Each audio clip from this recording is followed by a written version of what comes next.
Welcome to this week's edition of Leading with Confidence. My name is Confidence Silema and I'm your host. This program is proudly powered by the William Silema Foundation, and the foundation's mission is enabling education in Africa. This week I'd like us to talk on a topic I've titled Assessing Value in a Branded World. Take a look at everything around you and you realize that we live in a branded world. Our clothes are branded, our transport is branded, and even our food is branded. Not all brands are positioned the same way. The quality of brands differ, and of course, some brands are more expensive than others. In such a branded world, it's easy to attach our value to the labels we wear, the cars we drive, or the places where we live. In today's world, you find many people drowning in debt because they are buying cars, clothes, and so forth that they can't really afford. They have attached their value to the external things of the world and as a result have created circumstances that are undesirable. Do you feel you are more valuable when what you are wearing is expensive? Don't get me wrong, I also like good clothing, shoes, and a good lifestyle. But when your lifestyle and other people's perception of you becomes your main driver and your motivation, then you begin treading on dangerous territory. When I was a teenager, many of my friends and other people I associated with wore expensive clothing labels.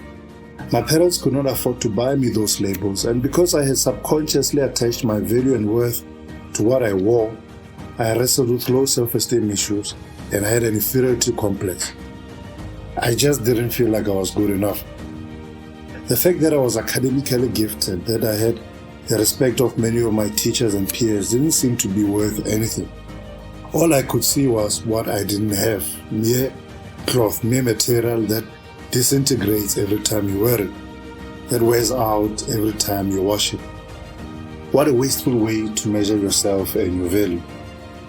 When you don't know your innate value, you'll attach your value to things outside of yourself. Fitting in. The sad thing is that I even resorted to stealing just so that I could wear those labeled clothes and feel like I fit in. I guess that was part of the problem. I was trying to fit in. I wanted to be like everyone else that I was hanging around with. When you try to fit in and be like everyone else, you negate and suppress your true value. You are not meant to fit in. You are meant to be unique and to stand out. What's the point of fitting in? If you strive to merely fit in the world, you'll never make an impact on the world. There's a book by South African author and speaker T.J. Malumela which says, "Stand out or don't bother," close quote. And I believe that statement to be quite apt. To try fit in is to destroy your advantage in life. It is to come down from the top of the mountain where you have a vantage point and a clear perspective and choose to go to the ground where you see just as everybody else does. Your uniqueness, your gifts, talents, and other valuables you possess are your tools given to you to make a tangible difference in your life and in the lives of others in the world. Tools are just the equipment that you work with in order to create or repair things.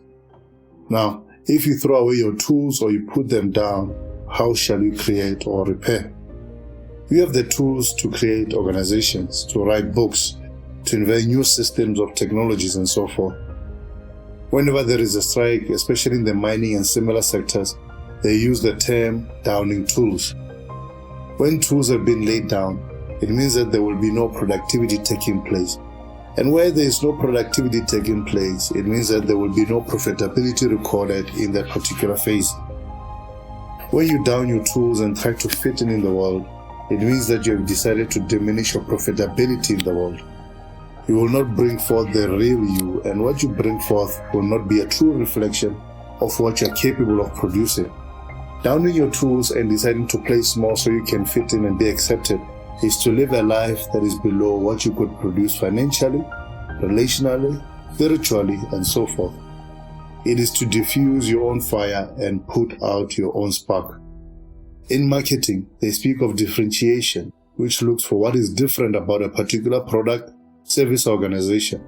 That differentiator is what is sold or marketed to the customer, and it gives the customer a reason as to why they should buy that product, or procure that service from that particular organization. As people, we have our own differentiators and uniqueness, and we must capitalize on these aspects so that we may add real value to the world around us. You do yourself nor the world any favors by stooping to levels below which you are gifted to operate in. Even those who are trying to please by playing small do not benefit from you playing small. What if there is an idea that if you were to implement, could better their circumstances and give them more opportunities? What if you were to start that company you've been thinking about starting and it becomes a source of income for them, allowing them to provide for their families? Well, we've come to the end of this week's episode of Leading with Confidence. We'll continue on this topic in the next episode. Cheers.